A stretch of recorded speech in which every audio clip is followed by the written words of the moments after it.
Admitted serial killer Bruce McArthur back in a Toronto courtroom today for the first time since he pleaded guilty to 8 counts of first-degree murder last week. McArthur's appearance will mark the beginning of a 3-day sentencing hearing. And our CityNews reporter Adrian Ghobrial joins us live right now outside of the University Avenue courthouse. Adrian, you've been following this story from the very beginning. This is going to be a very emotional few days.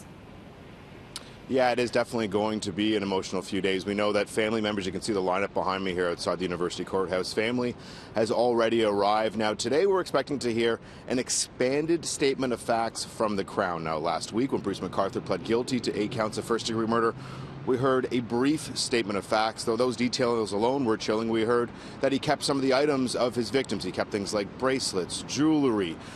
They found a duffel bag in his apartment, in his bedroom, that contained zip ties, duct tape. We also learned about some of the sexual nature surrounding most of his killings today. An expanded statement of facts may look even deeper into how he killed 8 men in and around Toronto. Actually, we know all of the homicides took place in Toronto. Of course, the body parts and remains of those victims were buried on Mallory Crescent and Leaside. We may also learn a little bit about the motive behind some of the killings. We're going to find out early this morning. The hearing is supposed to start around 10 a.m. It's inside the largest courtroom here on University Avenue. It's actually the largest courtroom in the province. It's where the Paul Bernardo trial also took place. Now, once the statement of facts is wrapped up, we're going to then roll into victim impact statements. Toronto Police Homicides David Dickinson telling CityNews that he expects dozens of victim impact statements, not just from victim family members, but also friends and also community organizations. I know that one community group has already sent in a statement of facts. Those are going to be read by the Crown tomorrow. Now, or rather, they sent in a victim impact statement that will be read by the Crown tomorrow. Now, the victim impact statements, they all had to be in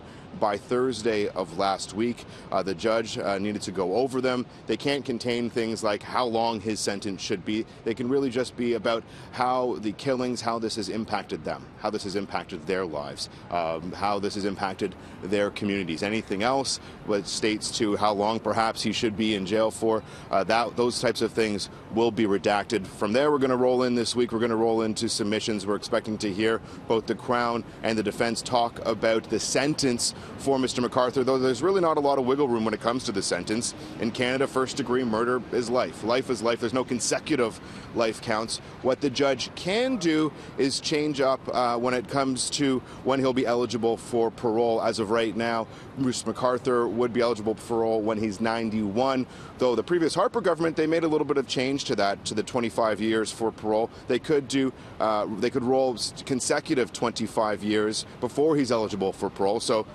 and, you know, he really could be, it could be 200 years, for example, because of the 8 counts of first-degree murder until he's eligible for parole. That's highly unlikely. We tend to use numbers here that are more realistic in Canada. Either way, Mel, as you touched on, it's going to be a very emotional week. We're starting this morning. They've set aside 3 days.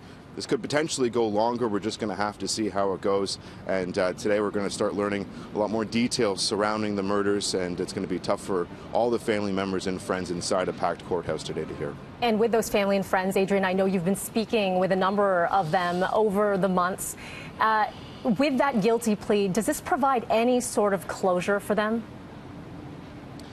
Yeah, closure is a tough thing. For some of them, yes, it's more relief. A lot of them didn't want to have to sit through a trial, understandably so. Will some people ever have closure? I highly doubt it. I feel like, you know, this is the type of thing that families are going to have to live with for the rest of their lives. Family and friends. A loved one has been murdered, and has been murdered in a horrific manner by a serial killer. Adrian, you did mention that it's going to be in one of the biggest courtrooms. The actual proceeding is at 10 o'clock this morning. How early are they asking media to get there? I assume just after you finish chatting with us, you'll have to get inside. Yeah, as you can see behind me, there is a long lineup of people. Pretty much when I'm wrapped up, I'm going to join this line. We head into the front doors. We go through a first security checkpoint, and then we head up to the 6th floor where there's a second lineup and a second security checkpoint to get into the courtroom. Basically, it's a massive sprawling courtroom. It's 3 main aisles. Last week when we came, the family was to the right. Some people who had come to watch along with Toronto Police Homicide were front and center in that middle row, and then to the left side is packed with media as well. All right, Adrian, I appreciate your time this morning. Thank you so much. And you can follow Adrian's report as well on citynews.ca and City News at 5 and 6 tonight.